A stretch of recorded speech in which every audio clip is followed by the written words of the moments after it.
अस्सलाम वालेकुम व्यूअर्स। उम्मीद करता हूँ कि आप सब अल्लाह के फजल से ठीक हैं और अल्लाह ताला से दुआ करता हूँ कि अल्लाह ताला आपको हमेशा खुश व खुर्रम रखे और आपकी तमाम दिली मुरादें पूरी फरमाए। दोस्तों, आज की वीडियो का अन्वान है पैदाइश हज़रत आदम अलैहिस्सलाम और हज़रत आदम अलैहिस्सलाम को कितने किस्म की मिट्टी से पैदा फरमाया गया, उस मिट्टी का रंग क्या था और कौन से फरिश्ते को अल्लाह ताला ने हुक्म फरमाया कि ज़मीन से मिट्टी का खमीर लेकर आओ, और हजरत आदम अलैहिस्सलाम के बदन में कितने अरसे के बाद रूह फूंकी गई, यानी रूह को हुक्म हुआ कि वो बदने आदम में दाखिल हो। और हजरत आदम अलैहिस्सलाम का पुतला जब रूह दाखिल हुई पुतला में तो अल्लाह ताला ने क्या फरमाया। बढ़ते हैं वीडियो की जानिब और उम्मीद करूंगा कि ये वीडियो आपके लिए फायदा मंद साबित होगी। दोस्तों, आपसे दरख्वास्त भी करूंगा कि आप चैनल को सब्सक्राइब करें, वीडियो को शेयर करें और लाइक करें ताकि दूसरे लोग भी इससे मुस्तफीद हो सकें। रावियान मोतबर से रवायत है कि जब अल्लाह ताला ने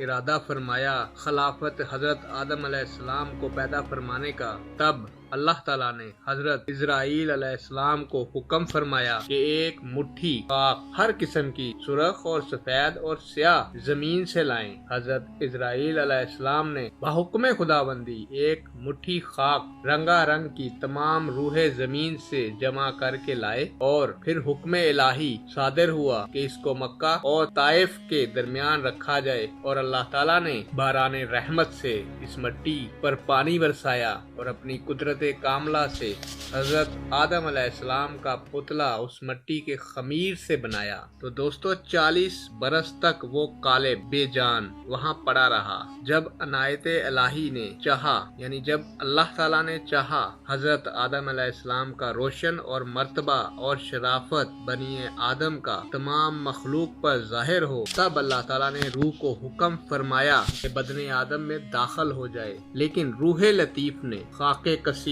में दाखिल होने से इनकार किया। जब अल्लाह ताला ने रूह को हुक्म फरमाया, तब रूह जिस्म आदम अलैहिस्सलाम में सर मुबारक की तरफ से दाखिल हुई। जिस जगह रूह पहुंची थी, बदने खाकी जो मानंद ठीकरे के था, गोश्त और पोस्त से बदलता जाता था। यानी दोस्तों, जहाँ जहाँ रूह पहुंचती जा रही थी, हजरत आदम अलैहिस्सलाम का बदन गोश्त और पोस्त से बदलता जाता था। जब रूह सीना मुबारक तक पहुंची तो हजरत आदम अलैहिस्सलाम ने इरादा उठने का किया और वहीं जमीन पर गिर पड़े। इसी वास्ते से अल्लाह ताला ने कुरान शरीफ में फरमाया है, इसका तर्जुमा है कि इंसान जल्दबाज है। और इसी हालत में हजरत आदम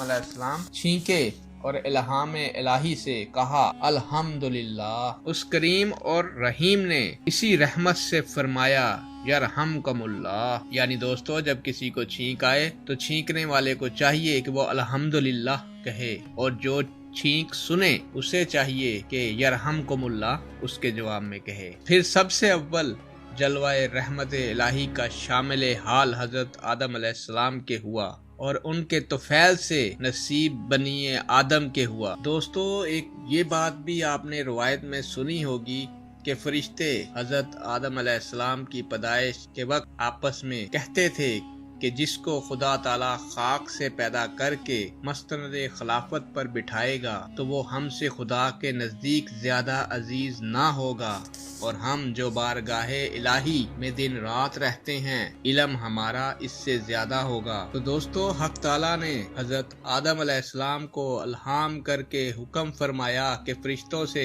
चंद चीजों के नाम पूछो। जब हजरत आदम अलैहिस्सलाम ने फरिश्तों से पूछा, यानी खबर दो मेरे तई इन चीजों के नाम से, अगर तुम सच्चे हो, तब फरिश्ते जवाब से आजज हुए और अपने कसूर के मोतरफ होकर बोले, बेशक पाक है तू, अदराक नहीं इल्म हमारे तई, मगर जो तूने सिखाया हमको और जो आलम और दाना है। तब अल्लाह ताला ने आदम अलैहिस्सलाम कमाल ज़ाहिर और बातन से आरास्ता करके, तो दोस्तों, तब अल्लाह ताला ने हजरत आदम अलैहिस्सलाम को कमाल ज़ाहिर और बातन से आरास्ता फरमाया और ज़्यादती ताज़ीम और तकरीम की फरिश्तों के मुकाबले में, और फरिश्ते सफ बांधे आपके इर्द गिर्द खड़े हो गए। तब हुक्म इलाही हुआ कि सजदा करो आदम अलैहिस्सलाम को। हुक्म इलाही सब फरिश्तों ने बिला उज़र तकरार हजरत आदम अलैहिस्सलाम को सजदा किया, मगर इब्लीस मलऊन ने इनकार किया और बोला कि मैं आदम से बेहतर हूँ, इस वास्ते कि मैं आग से और ये मिट्टी से पैदा किया है। इस नाफरमानी से शैतान मलऊन अब्दी होकर जानदा गया और फरिश्तों से निकाला गया। हजरत आदम अलैहिस्सलाम बहिश्त में रहने लगे। तबीयत इनकी मुश्ताक, जैली, हमदम और अनीस महरम की हुई। तब हजरत आदम अलैहिस्सलाम पर ख्वाब ने गलबा किया। वक्त ख्वाब में अल्लाह ताला ने अपनी कुदरत कामला से आदम अलैहिस्सलाम के पहलू से हजरत हव्वा अलैहिस्सलाम को पैदा फरमाया। जब हजरत आदम अलैहिस्सलाम बेदार हुए तो देखा कि एक खूबसूरत पकीज़ा इनके पास बैठी है। इनकी तबीयत, हमायों और सूरत मैमू को देखकर नहायत खुश हुए और पूछा कि तू कौन है? तो हजरत हव्वा अलैहिस्सलाम ने कहा कि मैं तेरे बदन का जुज हूँ कि हक ताला सुबहाना ने तेरी पसली से मुझको पैदा फरमाया। तो दोस्तों, एक बात मैं ये बताता चलूँ यहाँ आपको कि हुस्ने जमाल हजरत हव्वा अलैहिस्सलाम का इस कदर था कि तमाम आलम की खूबी 100 हिस्से थी, इससे 90 हिस्से हुस्न हजरत हव्वा अलैहिस्सलाम को और 10 हिस्से बाकी अलाम को अनायत फरमाया गया।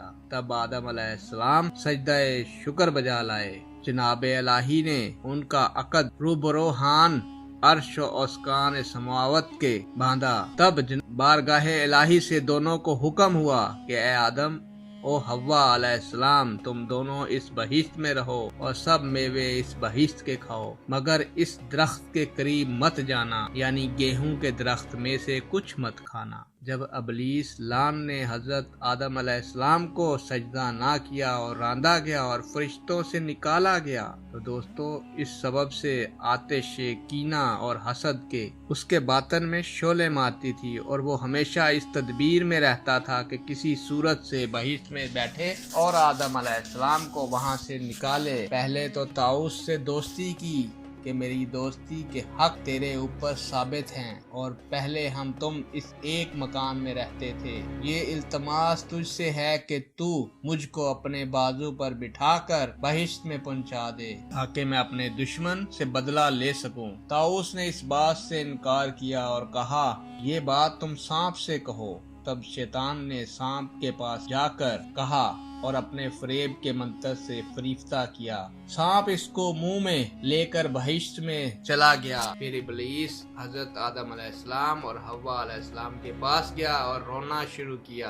हजरत आदम अलैहिस्सलाम और हव्वा अलैहिस्सलाम ने पूछा कि क्यों रोता है, और उन्होंने शैतान को नहीं पहचाना। तब शैतान ने कहा कि मैं तुमको नसीहत करता हूँ, मुझको तुम्हारे हाल पर रोना आता है और तुम इस बहिश्त से निकाले जाओगे और ये बहिश्त की नेमतें तुमसे छीन ली जाएंगी और लज्जत हयात से जायकाए मौत का चखोगे। इन दोनों को इस बात के सुनने से बहुत गम हुआ। इब्लीस ने कहा, अगर तुम मेरा कहना मानो तो मैं तुमको एक दरख्त बताऊं, अगर थोड़ा मेवा तुम उसका खाओ तो हमेशा जिंदा रहोगे और सूरत मौत की हरगिज ना देखोगे। हजरत आदम अलैहिस्सलाम ने पूछा, वो कौन सा दरख्त है? शैतान ने कहा, वही दरख्त है जिसके खाने से हक सुबहाना ताला ने मना फरमाया था। हजरत आदम अलैहिस्सलाम ने इस बात को कबूल ना किया और कहा कि हरगिज मुझसे नाफरमानी खुदा ना होगी। जब शैतान ने कसम खाई कि मैं तुम्हारा खैर ख्वाह हूँ, बाद इसके हजरत आदम अलैहिस्सलाम उठकर चले गए और शैतान ने हजरत हव्वा अलैहिस्सलाम की खिदमत में जाकर इसी तरह उनके दिल में वसवसा डाला और सांप ने शैतान के कहने पर गवाही दी। हजरत हव्वा अलैहिस्सलाम ने हजरत आदम अलैहिस्सलाम से अर्ज की कि सांप तो खादम बहिश्त का है और वो भी मुवाफिक इस शख्स के यानी शैतान के गवाही देता है। अब तो मैं पहले इस दरख्त का फल खाती हूँ, अगर कुछ खलल हो तो मेरे वास्ते खुदा से माफी मांगना और नहीं तो तुम दोनों तमाम उम्र बहिश्त में नेमते चैन से खाया करना। तो दोस्तों, ये बात हुई कि शैतान ने हजरत हव्वा अलैहिस्सलाम और हजरत आदम अलैहिस्सलाम दोनों को बहकाया और उस दरख्त का फल खिलाया। और आपके इल्म में इजाफा करते हुए ये बात भी बताता चलूं कि शैतान को जन्नत में दाखिल करवाने वाला موذی جانور سانپ ہے جس کے منہ میں بیٹھ کر شیطان جنت میں داخل ہوا تھا، اور سانپ نے ہی گواہی دی تھی کہ شیطان حضرت آدم علیہ السلام اور حوا علیہ السلام کا خیر خواہ ہے، اور اس پھل کھانے کے بعد حضرت آدم علیہ السلام اور حضرت حوا علیہ السلام کو بہشت سے نکالا گیا بحکم خدا۔ یہ تھی دوستو حضرت آدم علیہ السلام کی پیدائش